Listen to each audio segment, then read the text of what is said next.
we take this opportunity to welcome you here, and we thank you for sparing time to be with us. Here with me are my colleagues, the Deputy Lord Mayor, Her Worship Doreen Nyanjula, the Minister for Social Services, Honorable Olive Namazi, and the State Minister for Civil Works, the Honorable John Mary Sebufu. We have had this tragedy for the last 1 week, since Saturday. And a lot of water has gone down the bridge.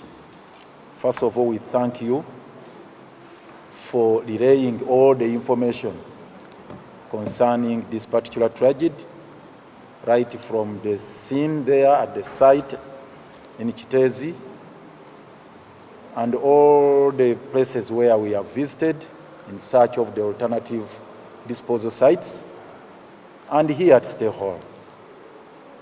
Today is a day to give you a full account of how this tragedy came about,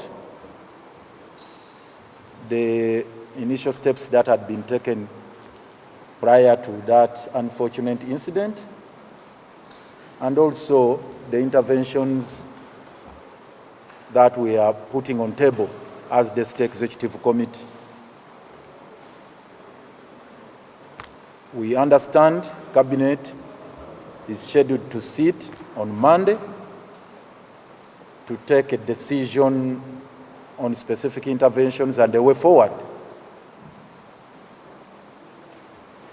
And yes, yesterday a preliminary statement was made by the Right Honorable Prime Minister at Parliament. We have had a series of engagements. We have reflected on the whole tragedy and the events leading to the same, as well as the internal processes within the institution,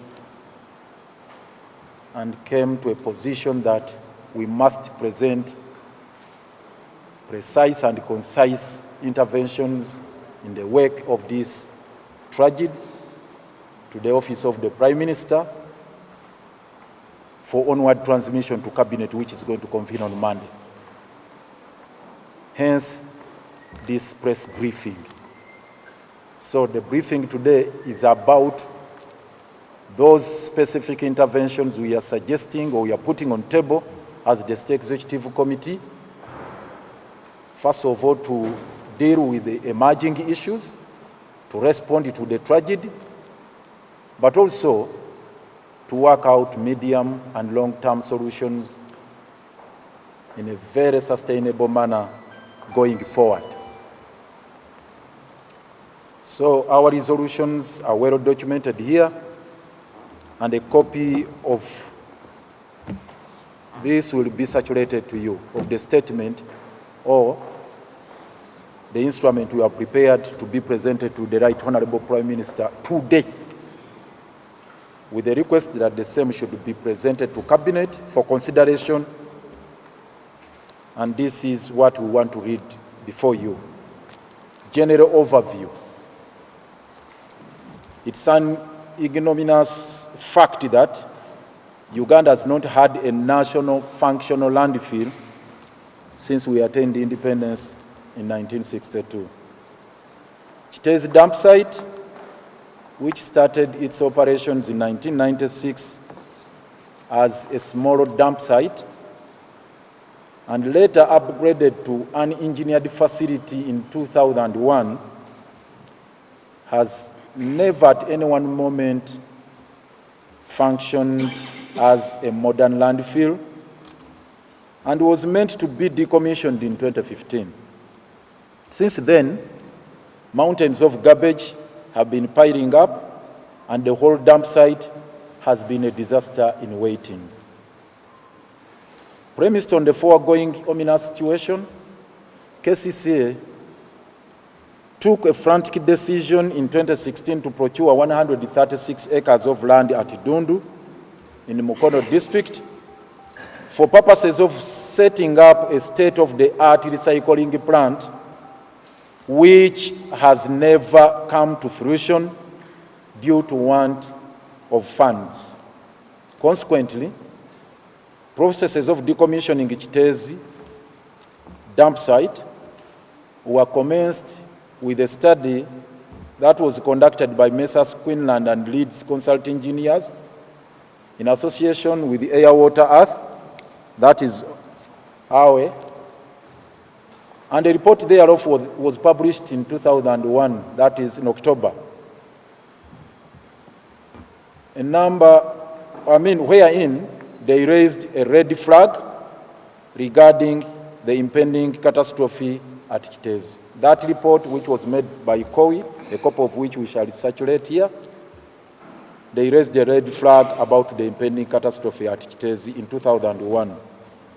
They recommended immediate decommissioning of Kiteezi and provided an elaborate mechanism and procedures for execution of the same, which entirely included transformation of Kiteezi from a waste disposal site into a green space, use of methane to generate electricity, and use of the land for development of a grid-tied solar power park. They advised that the dump site should be closed within 2 years of the release of the report, that is October 2023, to avert an impending calamity. Unfortunately, this very instructive report has since been shelved owing to unavailability of funds, among other things. Over the years, KCCA has conducted numerous studies about efficient and effective mechanisms of solid waste management and received a plethora of proposals from different stakeholders as well as development partners on different approaches towards a transition into a circular economy.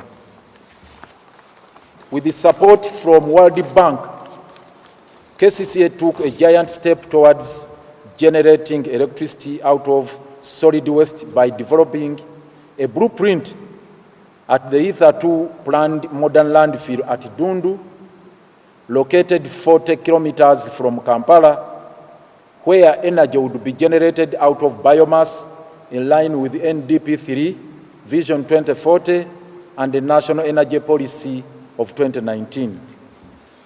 The study indicated that the aforesaid facility would have been a relatively big The study indicated that the aforesaid facility would have a relatively big capacity of waste disposal for at least 2 million cubic meters with a lifespan, Let me repeat this. The study indicated that the aforesaid facility would have a relatively big capacity of waste disposal for at least 5 million cubic meters with a lifespan of at least 10 years. KCCA enlisted the services of COWI consultants, and in the report thereof, they particularized optimal utilization of Dundu as follows. Number 1, reception area comprising of web bridges, guard house, building for the staff, wheel wash facility, and a garage. And it would take approximately 1 hectare of the 136 acres. Leachate treatment plant, that would occupy approximately 4 hectares. Landfill gas extraction and utilization facility, approximately 0.2 hectares. Boundary fence and protection zone with a width of 20 meters, approximately 12 hectares. Service road, including shoulders, runoff ditches, approximately 6 hectares. Composting plant with an approximate size of 5 hectares. A sorting plant for recyclables, approximately 0.5 hectares. And finally, landfill cells for waste disposal, approximately 25 hectares.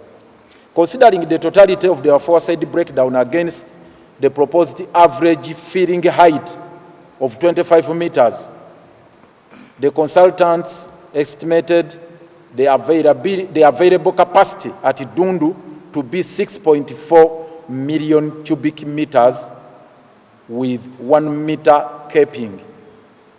Here they estimated the filling should be of a height of 25 meters, not creating the mountains in Kiteezi.